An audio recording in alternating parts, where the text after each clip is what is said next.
I remember sitting down with my wife and my adult kids, or almost they were almost all adults at the time, saying, and they'd been raised in the church and they had, known dad as youth pastor, they'd known dad as worship pastor, and just said, hey, if anybody doesn't want me to step into this role, I understand, and I'm not gonna, my wife was on board, but I really wanted my kids to really speak into that because this had been their Yes. whole Christian experience had been in this church, Yes. um, and it wasn't all good.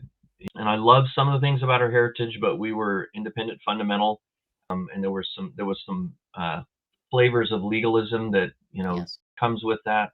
Really Yes. strong in truth, really struggling with grace, and putting those two together, and the balance that we see in Christ of grace and truth. They're not contradictory to each other. Just how do we, enmesh them? And so that was kind of the journey. So I went to them, and I'll never forget. They all looked at me and said, "Dad, this is what we believe you were made to do. To step into this moment and lead through this next Mhm. next season."